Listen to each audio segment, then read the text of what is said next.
Chapter 38। ऋषि निम्मी को विवान से मिलने के लिए कहता है, एक बार उससे मिलकर बात करने को कहता है। अब आगे जानवी निवांश के रूम में आ उसके बगल में बैठ बोली, भाई आप अपने पापा से मिले? निवांश खिड़की से बाहर देखते हुए बोला, हाँ मिला, लेकिन पापा ने मना किया कि मैं डैड को ना बताऊं कि मैं उनका ही बेटा हूँ। जानवी इस पर कुछ नहीं बोली। जानवी थोड़ा पॉज ले आगे बोली, भाई तुम्हारे डैड तुम्हारे जितने हैंडसम होंगे ना? निवांश अपने माथे पर हाथ मार कर बोला, इतनी परेशानी में भी तुम्हें ये जाने की पड़ी है कि मेरे डैड हैंडसम है या नहीं है? मैं परेशान हूँ कि मॉम डैड अलग क्यों हुए ये सोचकर। जानवी निवांश के गाल खींचते हुए कहती है, यही बड़ी है क्योंकि मैं जानना चाहती हूँ मेरा भाई अपने पापा पर गया है।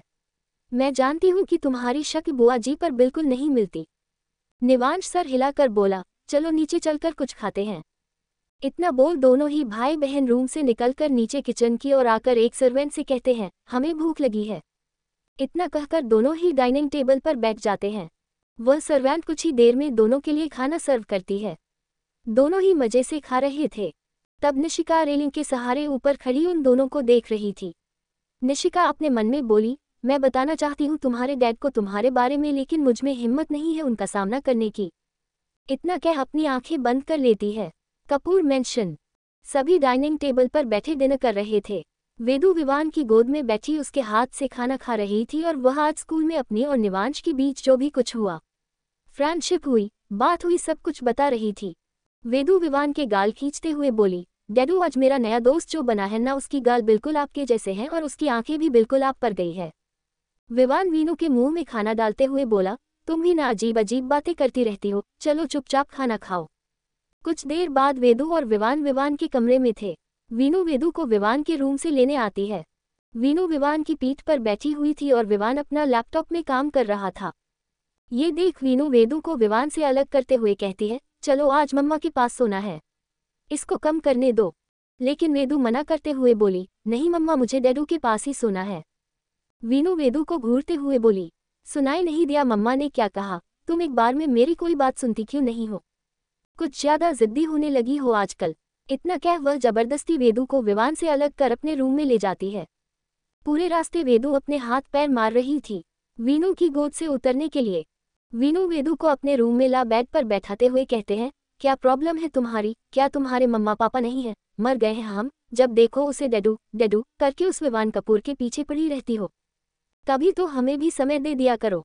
ना मेरे हाथ से खाती हो, ना हमारे पास बैठती हो, ना मेरे हाथ से पानी पीती हो। क्यों? क्या है ऐसा उस विवान कपूर में? ये सुन कहीं ना कहीं वेदू को अच्छा नहीं लगता। उसकी आंखें नम हो जाती है। अपनी बेटी की आंखों में पानी देख वीनू एक गहरी सांस ले उसका चेहरा अपने हाथों में थाम कर बोली, बच्चा मैं आपकी मम्मा हूं ना, तो क्या आप मम्मा के साथ टाइम स्पेंड नहीं कर सकते?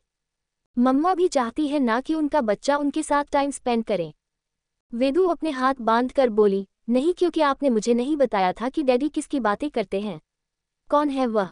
तभी निवान पीछे से रूम में आता हुए कहता है, बता दो ना वीनू, इसे आखिर कौन है वह? इसका भी जाने का हक है। रिश्ता है उससे। क्या हुआ अगर विवान ने निम्मी से रिश्ता तोड़ लिया? लेकिन निम्मी का रिश्ता तुमसे तो नहीं टूटा है ना, और ना ही टूट सकता है। भला कैसे तुम अपने प्रिंसेस को अपनी बेटी से छुपा सकते हैं?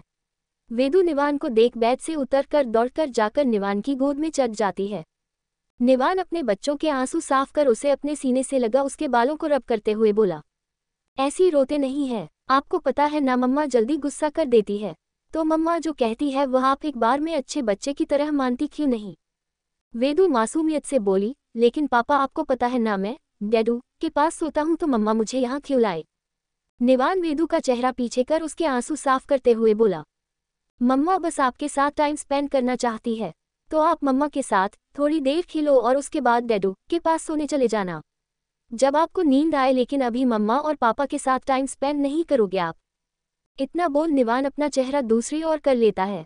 वेदू निवान की चिक अपनी छोटी छोटी उंगलियों से पकड़ उसका चेहरा वापस से अपने ओर करते हुए कहती है, सॉरी, मैं समझ गया कि मुझे मम्मा और पापा को भी टाइम देना है, डैडी के साथ साथ।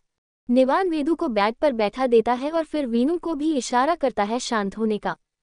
फिर से वेदू निवान और वीनू को निवांश के बारे में बताने लगते हैं कि नई क्लास में उसका नया दोस्त बना है निवांश राजवंश। वेदू मासूमियत से बोली, मैं सच्ची कह रहा हूँ, उसके चेक्स और उसकी आइस ना डैडी से मिलती है। ये सुन वीनू खुद ही सोच बोली, कहीं निम्मी यहाँ से गई तब वह प्रेग्नेंट तो नहीं थी। वह अपनी ही सोच में गुम हो जाते हैं।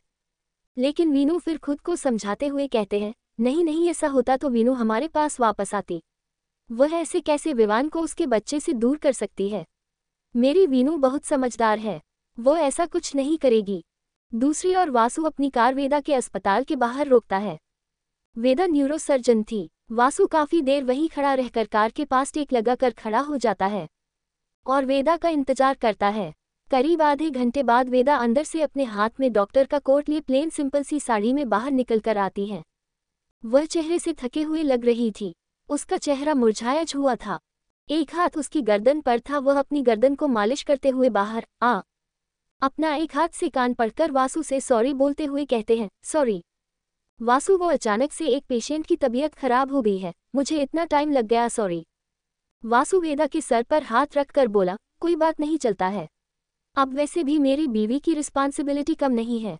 इतना कहकर वह कार का दरवाजा वेदा के लिए खोलता है और वेद के बैठने के बाद वह साइड सीट पर बैठकर ड्राइविंग स्टार्ट कर देता है। करीब आधे घंटे बाद दोनों ही अपने फ्लैट में मौजूद थे। चंदा खाना सभी को सवेकर देती है। कहने को तो घर में सर्वेंट थे, लेकिन खाना जो था वह घर की औरतें ही बनाती थी। अगर वेदा जल्दी आ जाती थी तो वो, वरना चंदा खाना बनाती थी।